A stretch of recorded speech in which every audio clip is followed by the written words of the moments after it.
The past, the present, the future. This is Friday Night's Fright. What the planet is listening to. Hey guys, it's Ian Austin here, your host of Friday Night Fright, your fright on Friday night. As you listen to this, I'll be in beautiful old London, having a nice weekend relaxation. But I'm recording this on Sunday, so no relaxation for old Ian yet. No, he's got to record this podcast. He's got to sit through Saw, final chapter, Jigsaw, and another movie, which I won't go into details with now. I sit through those three. One of those movies I like, and it's not Saw 6, Saw 7, whatever. It's not Jigsaw. It's the other one. But I have to sit through the first two because, hey, my name's Ian Austin and I like to fright on a Friday night. And I'm positively delighted because my gut told me, you don't have time to do this thing. Just do another episode, do a clip show, do something different, something experimental. And then I thought, no, Ian, no.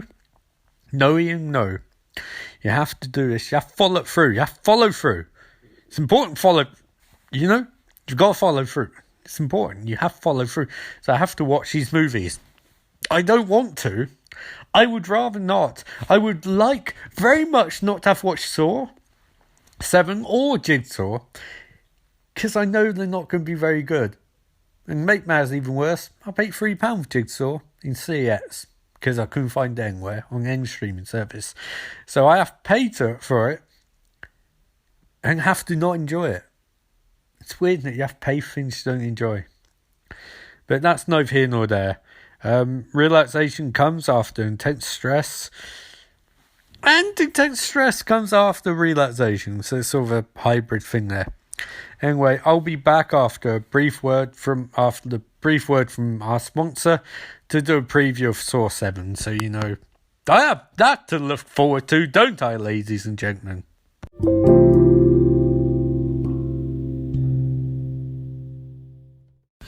So, Saw, the final chapter. All slasher movies need a final chapter. It's never the actual final chapter, but it creates this idea that it's a final chapter. As a result, they make more money. So, hey ho. Anyway, the wind is blowing. It's the Saw celebration time. Come on. I'm talking Saw celebration. There's no Baby Yodas in sight, people. It's just another Saw movie. The final chapter, which will not be the final chapter, because we've all been down this path before. But for the actual Saw movies, is kind of the final chapter, because Jigsaw is meant, I believe, to offset a brand new bunch of movies, but it didn't, because they haven't made them more, and they've now think of rebooting the franchise with Chris Rock and Samuel Jackson, which is a bit of a change from Tobin Bell and Detective Hoffman, but what can you do? Last movie ended off with Detective Hoffman in a fucking bear mask, a jaw trap thing, and Jigsaw's ex-wife was like, you put this on because Jigsaw planned this, and like he escaped from the shackles, but machines about to go off, and there's some other stuff, but I think most of the recurring characters are dead at this point. There's no one else to care about. It's just Detective Hoffman versus Tucker. And I'm sure this movie, I remember vaguely seeing it. It had traps, it had stuff, and it was about don't fake being a survivor of a terrorist, you know? Don't fake being a survivor of a serial killer because he'll find out and he'll hunt you down, you know? And there'll be traps and people who die. And remember, there's a exhibition trap, I think. A bunch of Nazis die violently, and it's just a big scene of nothing. And generally, I think this one's meant to be in 3D. I can't remember. It's just I think because when you watch it, if you watch it, I don't know if you watch it, but there's loads of stuff which probably works better in 3D. But again, as mentioned, none of the recurring characters are there anymore. Hoffman and Tucker's thing is the main crux of the movie. It's some bullshit about a dude who survived the game but faked it, and you know, it's all a bunch of bollocks. You know, it's just let's be honest. Let's all be honest at this point. This franchise sucks. It's so bad. It's so awful. Now, I can't feel like why they even go through motions, but then I think I owe it to you guys. I owe it to you people to finish this. To finish it once and for all. And next week, I don't know what the fuck I'm going to do next week. I have no idea. But it's not going to be a Saw movie.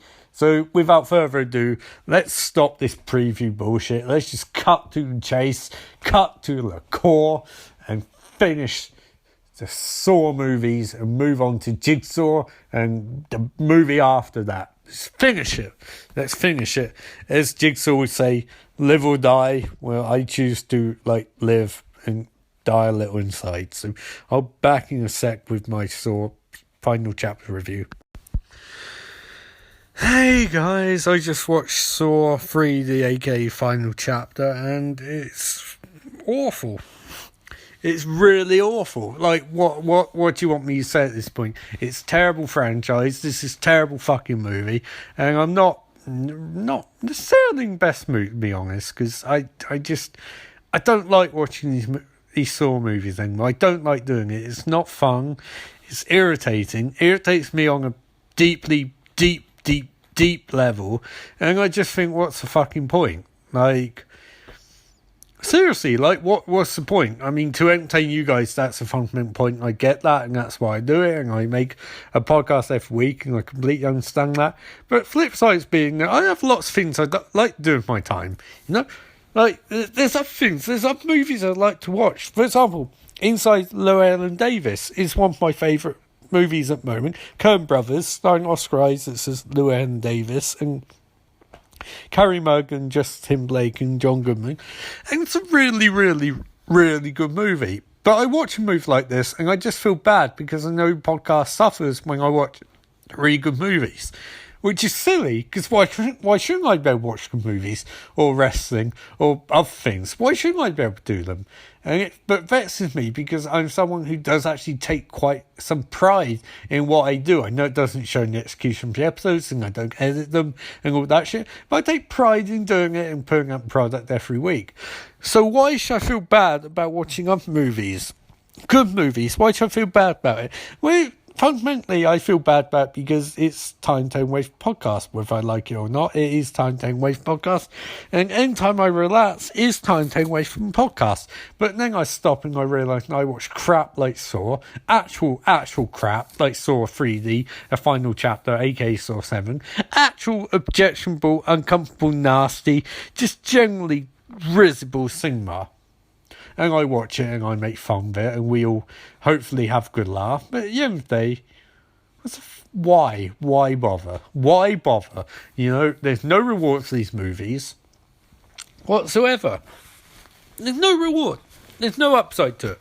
You know, watching the continuing adventures of Detective Mark Hoffman does not fill me with joy or satisfaction or any semblance of happiness or really fulfillment in any stretch, not even creatively.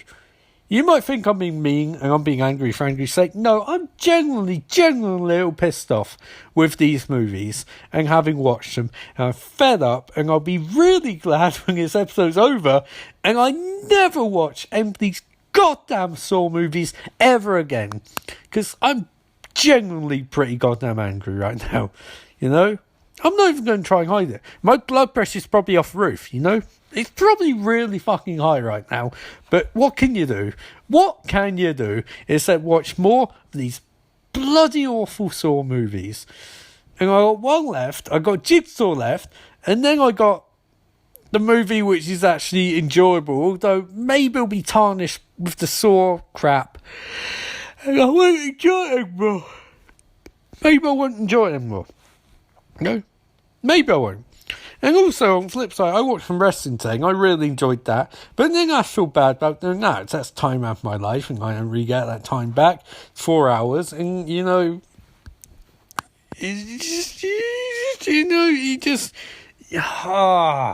sorry, I'm really fucking irritated right now.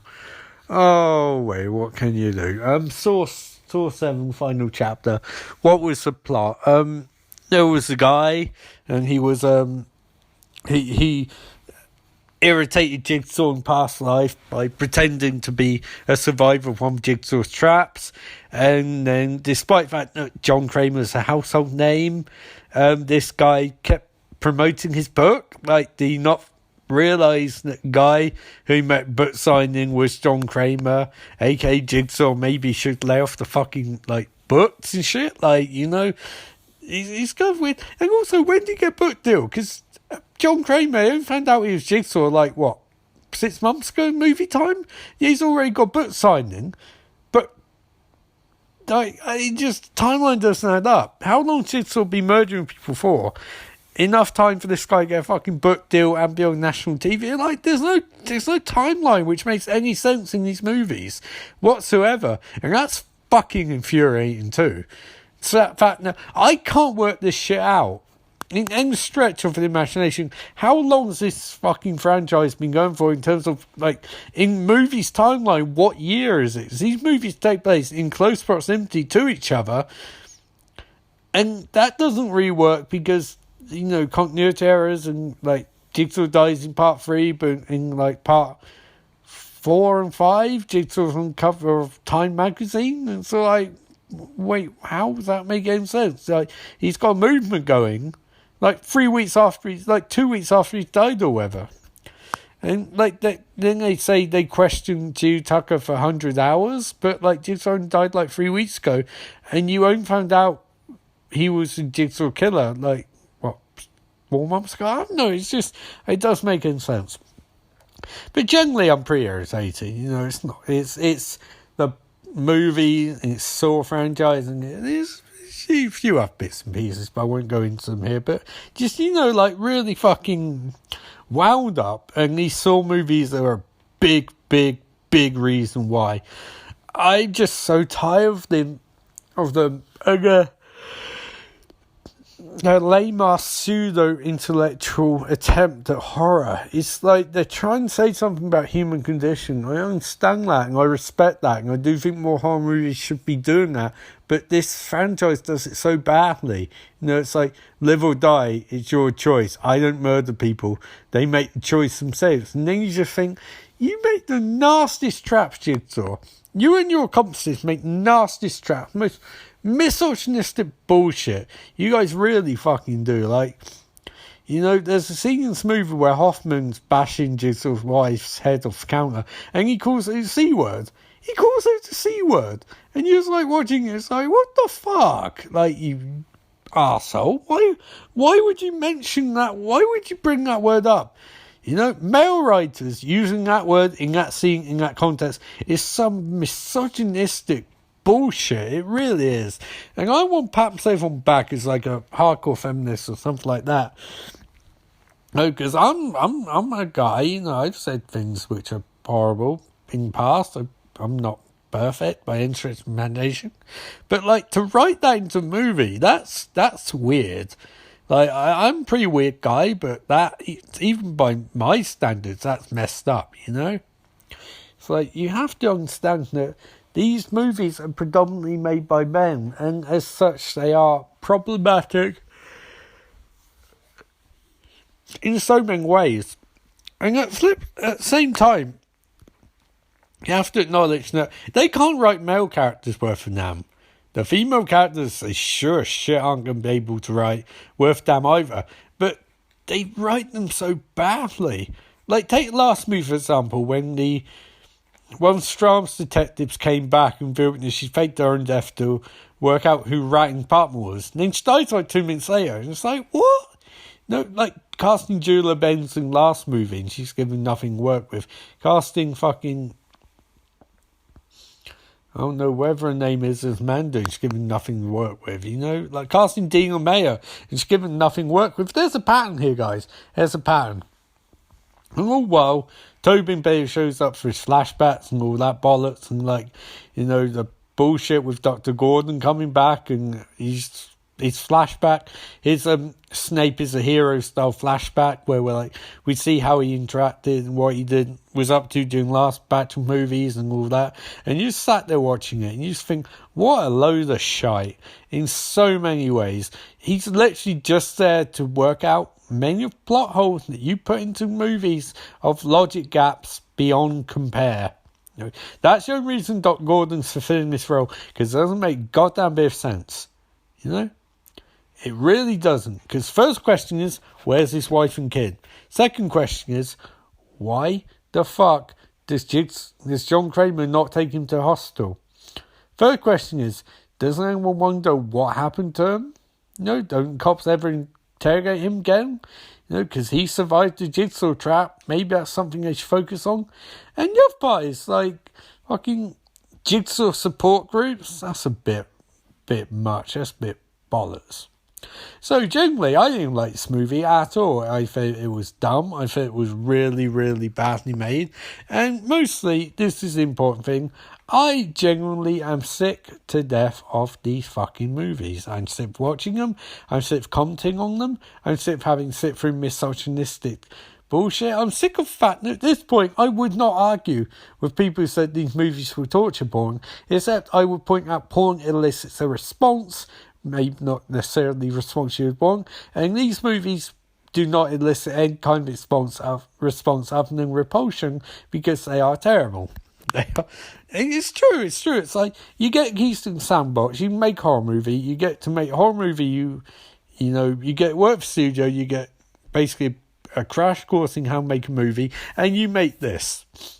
I don't like tearing apart directors or writers, because I know how hard making even bad movie is, but at the same time, nothing in this movie suggests that there's any sort of auteur-real intent or any writer intent or any creative flash or any section directors and writers have a particular vision or can add something to a movie. It's literally factory studio horror movie making. It's nothing imaginative or creative about it, nothing enthusiastic about it, there's nothing distinctive about it, just, nasty schlock. Not even schlock. Schlock is fun. Schlock is fun. This isn't fun. This is just uncomfortable to watch, boring, badly written. I don't know if I'd say badly acted, but badly edited. And all characters have the surface appeal of a compound fracture in your tibia. It's just badly made, and it's the fucking cap on a really nice weekend, but to be honest, after sitting through that, a bit of a poor ending to the weekend, I'd say, But hey, when you watch this, I'll be in London, hopefully having a nice time, and hopefully having finished these fucking awful movies once and for all, because I hate this franchise. I hate recapping these movies, and after I finish this, I am going to try watching some good movies, although my gut tells me I'm going to go down the Purge franchise, which, still won't be as bad as this, because they at least have a decent idea surrounding them. So, there you go. This is my review of Saw 3D, which gave me 3D and V, to be honest. A bit of D and V. Not really, but, it's a nice pun. But anyway, yeah. So I'm officially done with the movies with Saw as the title. And now it's on for one more with Jigsaw, which I can't possibly be this bad and boring. So I'll be doing that and previewing that in just a second.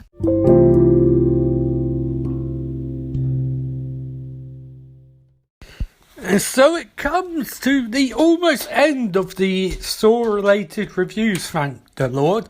It's time for Jigsaw. What do I remember about Jigsaw? Well, it's a reboot. A reboot for the franchise, sort of, but not really.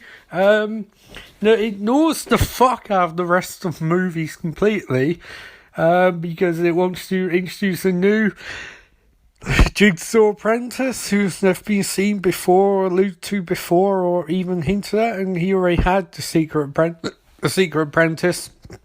and fucking King Buttercup from Princess Bride. So why he needs another secret apprentice, I don't know, but maybe watching the movie again will remind me. And it messes with your head because you think it's a movie about Jigsaw come back and it's not. Oh, sorry, spoilers, but by this point you should know I'm going to spoil the movies because I'm doing reviews of them. So yeah, I remember enjoying it at the time and then being really annoyed at the end because I was like, I know it's bullshit, I know it doesn't make sense, but Jigsaw is by far the most interesting part of this franchise, and the idea of him being permanently dead is stupid. If anyone could fake his death, it would be Jigsaw, or they just go root for the evil twin brother. I don't think any of the people who watch movies gave a shit. They just wanted Jigsaw back because the brief movies sucked because he's barely in them. And yes, and then they got a movie called Jigsaw, and didn't really have him in it very much, but what can you do? It was still nice to see him come back, but maybe my recollection's a bit wrong. He actually features in it more than I remember. Anyway, it's better than, I remember it being better than Last Batch, one of the best movies of the franchise, but I don't know if that means very much, so hope for the rewatch I'll be nicer to it and enjoy it, but you won't find out for a couple of seconds. Hey guys, I'm just watching the end of Jigsaw and various things popped up tonight, so I thought I would combine my podcast with the end of Jigsaw because that sounds fun. So Jigsaw is just playing, laundering background, and we're just on finals, seeing the big reveal of sorts of the movie where the autopsy guy turns out to be the new Jigsaw. I know I've ruined the movie for you now, but there you go. And that's the movie's big twist, along with the twist that Jigsaw is obviously, dead, and the game was played 10 years ago, which is wonderful. Nice way to piss all over people who wanted Jigsaw back. Here's the thing though, on the flip side, it's not a bad twist. It's an interesting idea, half in present, half in past. It's interesting. It's just, again, like most Saw movies, Jigsaw falls down because ultimately the characters just aren't very interesting. I know you're going to say shocker, shocker, boom, hocker, but it's true, they aren't very interesting, which is why my laundering background is going to serenade you. Well, I hope it does.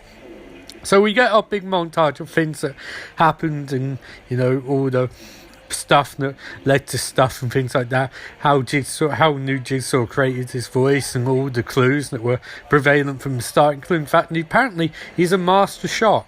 And he blew off some guy's hand and shot him in the chest, and no one seemed to notice it's a sniper rifle because he couldn't manipulate things, so one bullet was shot and another bullet is found in the subject's body, despite the fact that no one could possibly shot him at quite that proximity.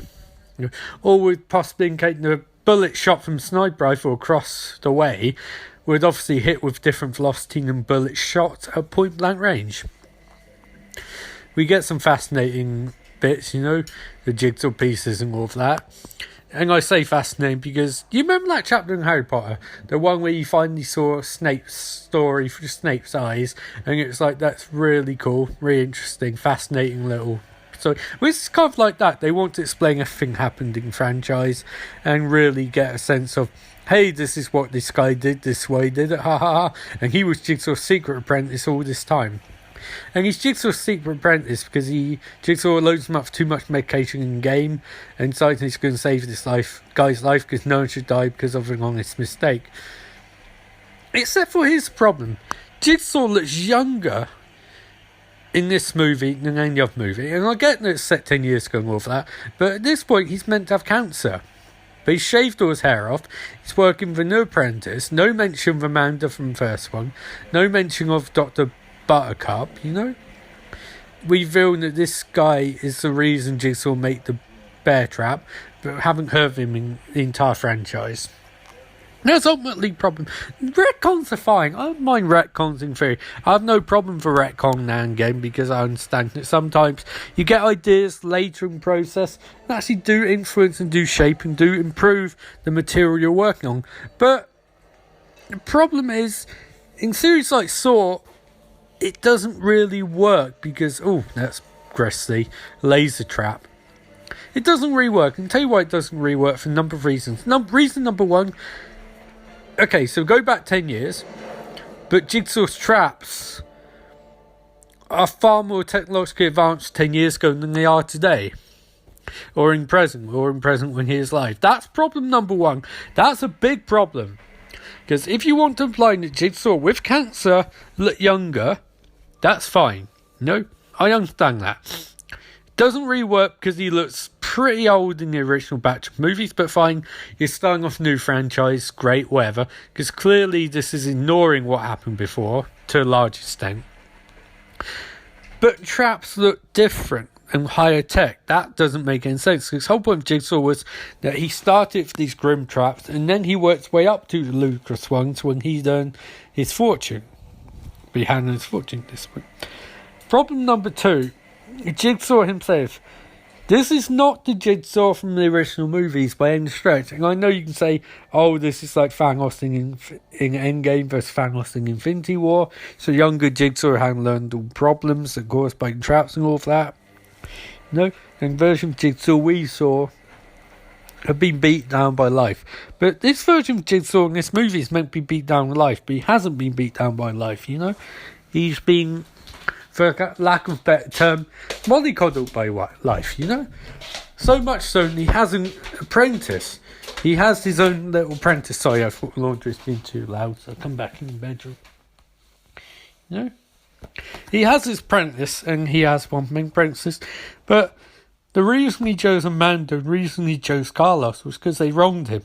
He just picked a bunch of random people to play a game, but his original games were all based on, you've done things to hurt me, that's why I'm putting you in this game. Whereas this game is literally just, you're a bunch of criminals, you know, you should all die unless you redeem yourselves. But he places them in traps, but it doesn't really make any sense for that. There's no real overarching goal. Like, at the end of this game, everyone dies. No? And also, it's a far more multifaceted game than the original ones. Maybe this movement portrayed to us that he realised that a game this complex didn't make any sense, so he went smaller scale. You know? Except that doesn't really make any sense either. It's just an idea of how escalation doesn't work when doing a prequel movie, because much like with the prequel Star Wars movies, which looked far shinier and far more polished in some ways than the original trilogy, it doesn't work because there's no logic for the galaxy going to shit in that period of time. As exemplified by Revenge of Sith, leading into A New Hope, but it doesn't work because, you know, you go from a shiny CGI to not so shiny practical effects. Practical effects obviously being better. That's the same thing for this movie. There seems to be a lot they've added in CG in postscript, which is fine, you know, post-production. You can add stuff, but part of the appeal of the original one was James Wan doing as much practical as he possibly could. And that's nothing that this movie lacks. It doesn't have the grim, gritty, ridiculous, urban, vaguely gritty, you know, urban, gritty grit of the original one. The original Saws... The first two Saw movies were great because they were essentially one-location cat studies. They weren't... great's the wrong word. Were entertaining because they were very pared down, very streamlined. And this seems to have learned all wrong lessons from all the preceding Saw movies. They went too far, too big, too fast, and they were ludicrously over top to the point that none of the deaths actually had any value. In this movie, they still have no value because we don't care about the characters. The original movie, I hate piling on this with the Doctor and Adam, worked because you essentially had the two-hand stage play for the majority of the part. All cop stuff was all shit in the background, casting Dan Glover to set it nationally and whatnot. But you had one good actor, one okay actor who wrote the script, bantering off each other, and it's interesting, it's dynamic.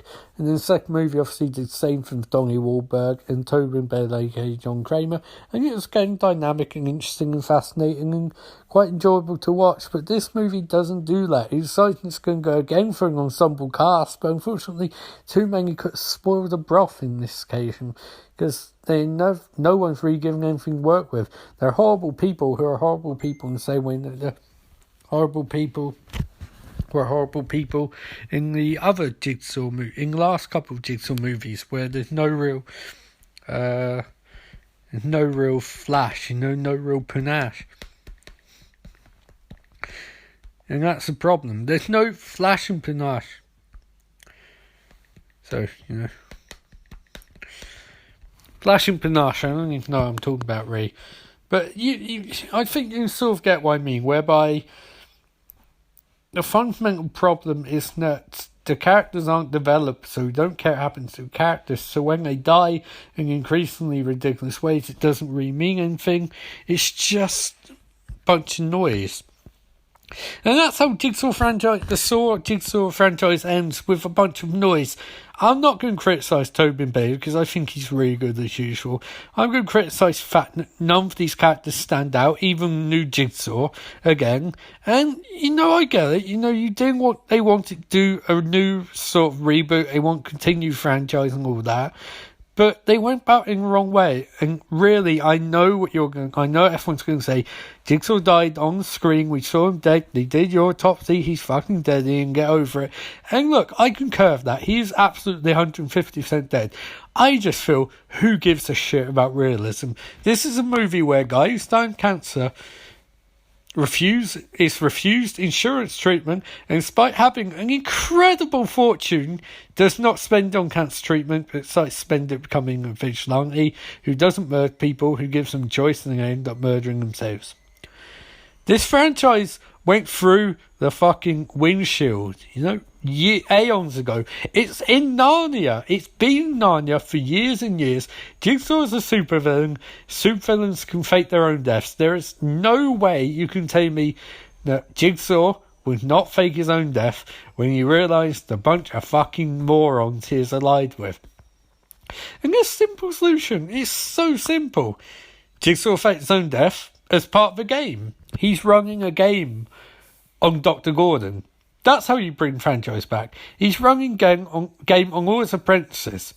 You Jigsaw. Here's how you do Jigsaw in a really simple way. 6 people in a room, and they all turn out to be Jigsaw's apprentices. And Jigsaw's running game on them. That's how you reboot Jigsaw. That's how you reboot Saw.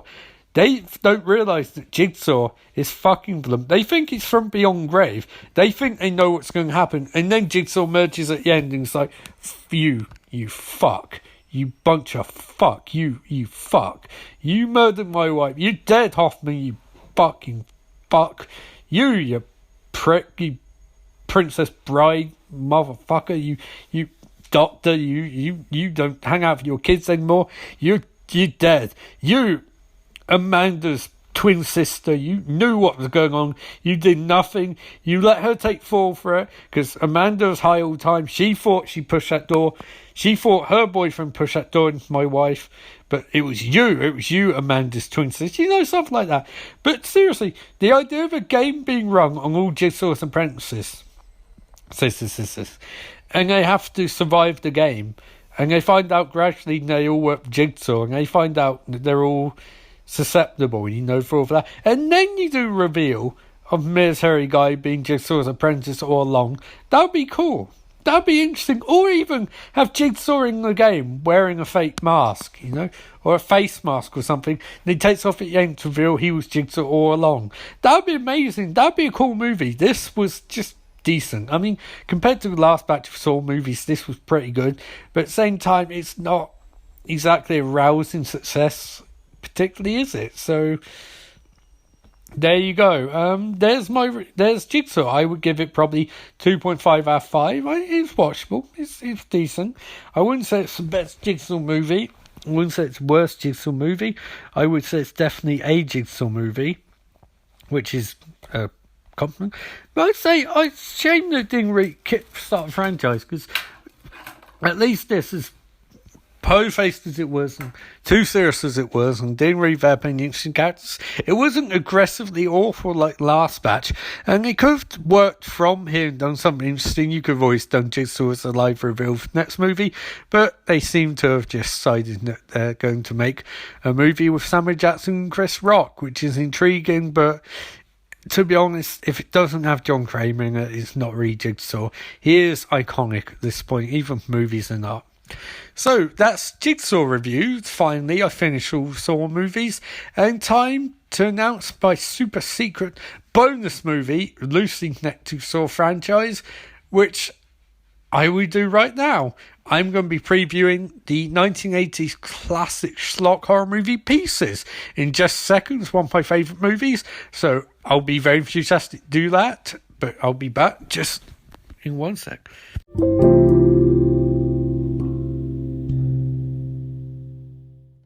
Finally, happily, ceremoniously, no more Saw movies, no more Jigsaw crap. No, today, this time of the episode, first time forever, for now, the Revolution, the Genesis, the Apex, the Armada. I am finding a movie that I want to watch, that I want to do commentary for, that I want to talk about, that I want to preview. Not Saw, not Jigsaw. It's exactly what you think it is. It's Pieces. What is Pieces? Well, taglines, you don't have to go to Texas for a chainsaw massacre. The Pieces is from Duane Pica Simon, director of the equally unhinged Slugs. Slugs isn't choice smooth, by the way. Comes Pieces, the original sickening slasher classic, now restored in gut-wrenching 4K. Oh yeah, baby. A Boston College campus has been terrorised by a black-clad maniac collecting body parts for his twisted human Jigsaw. Saw, John Kramer. Ooh, I sense a tie-in. As the corpses and red herrings begin to pile up, can the murderer be unmasked before the ghoulish puzzle is complete? Boasting some of the most outrageous gore set pieces ever splashed their way across the screen, including a particularly memorable slow-motion evisceration on waterbed. Pieces is an essential slice of Spanish splatter and more gruesome than ever on Blu-ray. I'm not even going to fucking sugarcoat it. I love this movie. I saw this movie for the first time in Aberystwyth as like a Grindhouse movie festival thingy. Grindhouse trailers before Pieces with a crowd full of horror fans in Aberystwyth, Wales. Fucking perfection in every possible regard. I'm such a hardcore fan of this movie, but I haven't seen it in a long time. So that's been interesting. And this, I get the version feature. I can get the original uncensored director's cut in Spanish. I think I'll save that for another time. Join the audience of Fine Theatre Hollywood for 2002 screening Pieces. I might watch that one, actually. This Arrow do best DVDs, by the way. Hands down, Arrow DVDs and Blu-rays are the best. I won't even pretend. I love this movie and I love Arrow DVDs. The special features on this are ridiculous. They have an audience screening feature. They've got archive interviews, archive audio interviews, exactly what you think is appreciated analysis of Pieces. They've got a Sigma Experience version, 2 cuts, brand new 4K cut, reversible sleeve. I mean, what more can you ask for? I love this movie, and I'm so happy that I'm going to get to do a review of it. So that'll be good, because after all those terrible Jigsaw movies, it'll be a nice review. A sloppy piece of horror, and at least has sense of fun to it. And also, Jigsaw puzzle tying, Pieces, Jigsaw Pieces. Yeah, that's right. I went there. And after I watch the movie, I'll go there again. So this is Ian Ossing saying, I go watch something I won't fucking watch now. It's happened so rarely on the podcast, but you best believe I'm bringing the funkadactyl, prehistoric, medieval shit on you, y'all, for this little bit. But anyway, enough of my preview. It's time for the review. Hey guys, so it's... I'm recording this on Thanksgiving 2019. Yay, Thanksgiving. And I'm very thankful for my desire and my belief that one day I can learn how to ride a skateboard. Yay, I become a skater. I haven't yet. I don't actually own a skateboard at the moment. I did when I was younger. But I believe I can do it. So, that's something to aspire to next year. Anyway, enough about that. So I watched Pieces. Pieces being the movie I just recovered in preview. This episode shot so bizarrely out of order and out of sequence that sometimes it doesn't really seem to flow at all, but that's fine. Anyway, I watched Pieces and I really enjoyed it, although I was very tired when I was watching it, so I'm not sure how long this little recap review thing is going to be, but yeah, definitely watched it and it was an experience. I don't think it's the best experience I've had watching it. Certainly that'd be first experience in a crowded cinema for people. This was more a, how would you put it, enjoyably relaxed Zen experience, you know? Like, where you can get a fair bit out of it, but you're not really focused on it where you should be. And I know that's going to alienate some people who are going to be like, you're a podcaster, you watch movies, surely you put some effort into it. And I'd argue, I put as much effort as I can, but sometimes it's just not going to work. Nature of this podcast is that I put out an episode every week. I'm sure other people do. I'm sure some people put out episodes daily and all of that, and that'd be fun to do, but I don't know if I have time to do that at the moment. But I'm proud of the fact that I never miss an episode. So, this is what happens sometimes. You don't necessarily get, if you're making a movie or something long term, something like that, you don't necessarily, you have deadlines, but you can perfect it. You don't get a perfect podcast like this. And in some ways that's similar to Pieces, because Pieces is flawed and messy and erratic and underwritten and weird. It's really weird. Emphasis on weird being seen, where the I don't want to come across as inappropriate or wrong, but I believe a Chinese gentleman runs up and starts trying to attack one female character, gets knocked down, gets up and blames it on a plate of bad chop suey, which is only movie because the director, I think, or producer shooting a kung fu movie nearby, and they thought, hey, let's have this guy make a cameo. So there you go. That's all weird. One of the weird things about Pieces, but nice things, because it feels like 7,000 movies jammed together.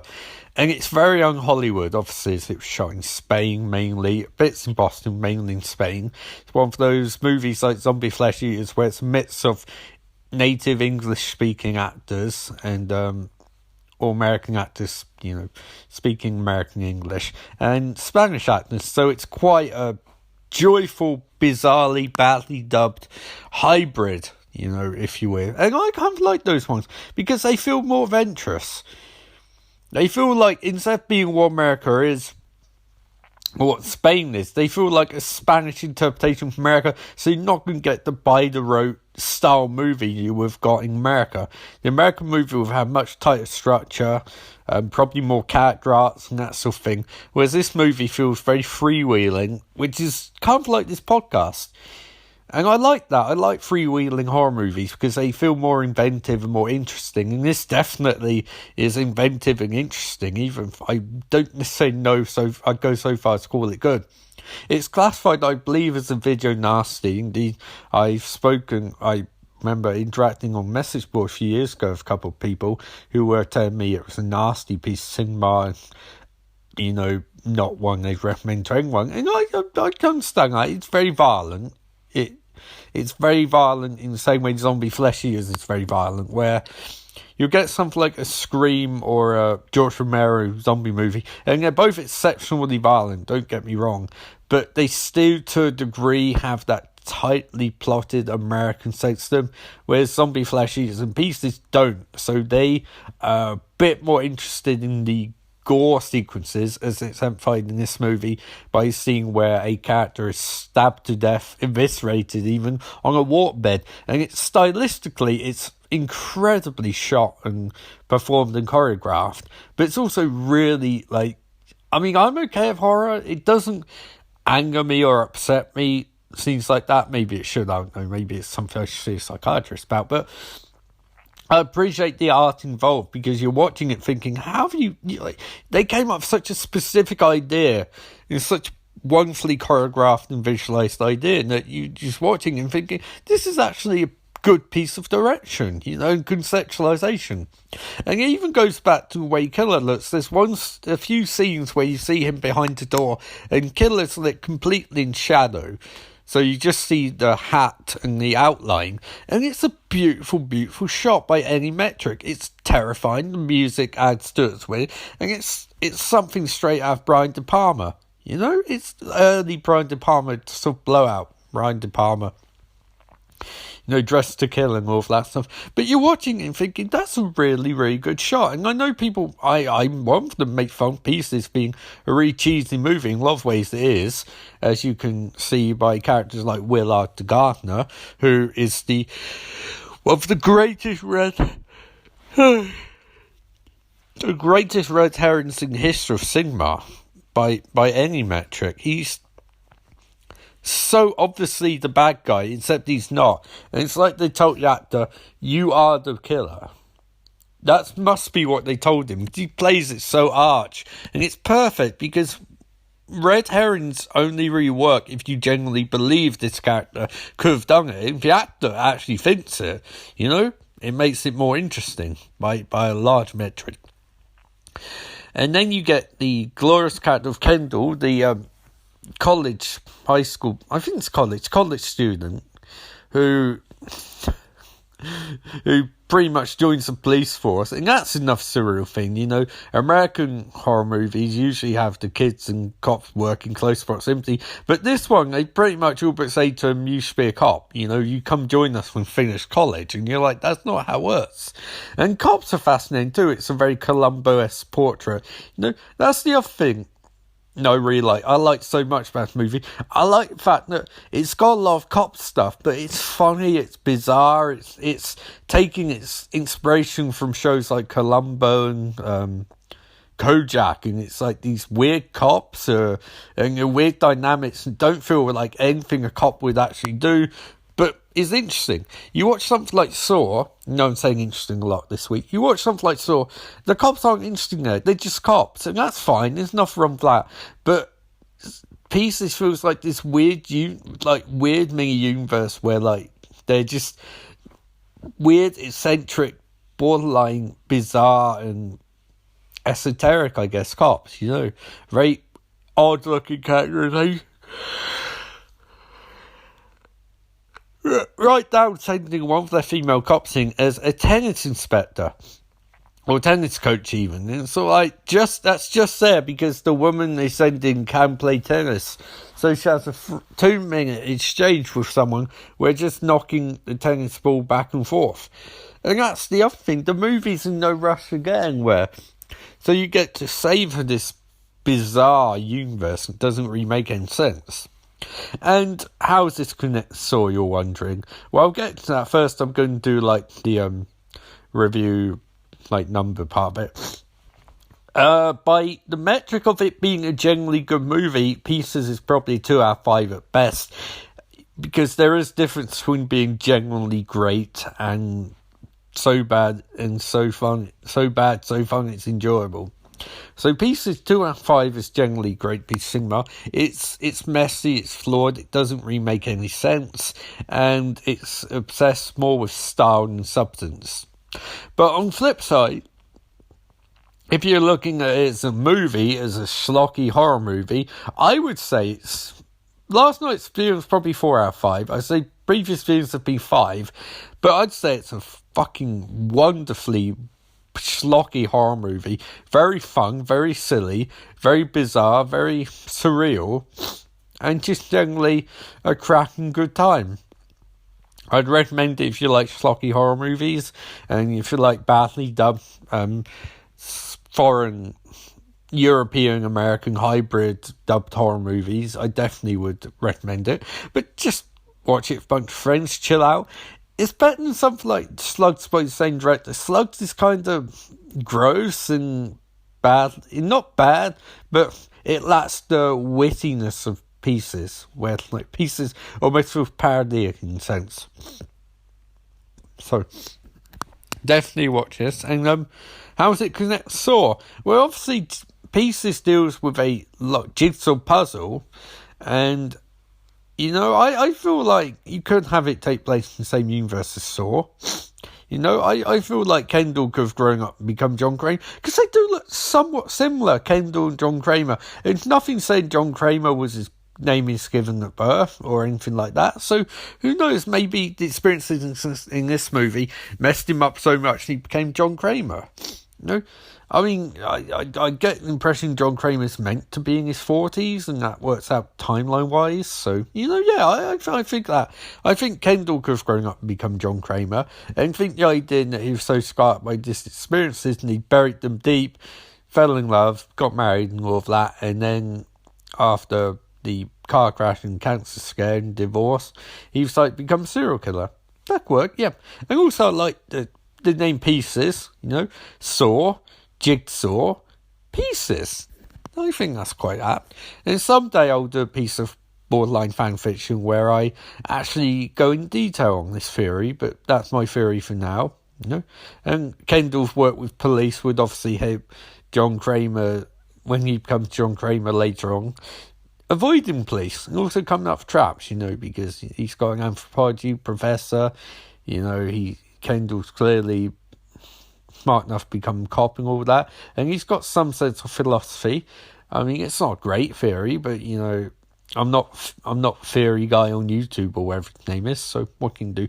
Anyway, yep, so this Pieces, I loved it. It was really fun, and I highly recommend it. And now it's time to think about what I'm doing next week. I don't know. I'm not going to say what I'm doing because I don't know, and anything I say turns out to be opposite of what I'm doing.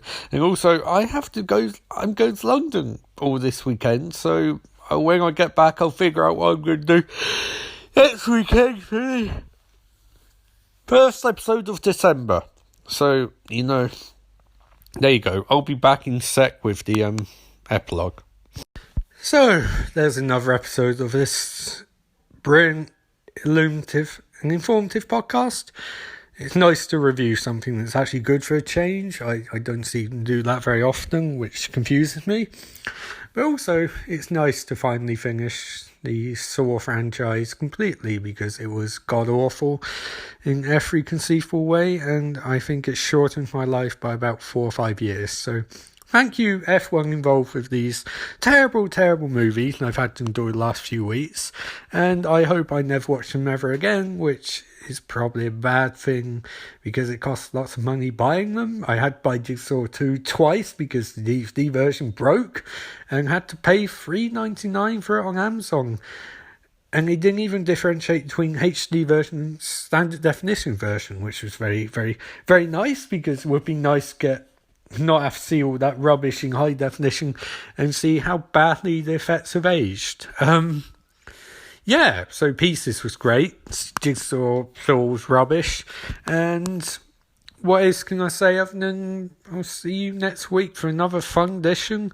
Maybe it'll be in The Irishman, I don't know. But it will be next week anyway. So enjoy your Thanksgiving weekend if you're American. If you're English, enjoy your approximation and appropriation Thanksgiving weekend. Because, why not?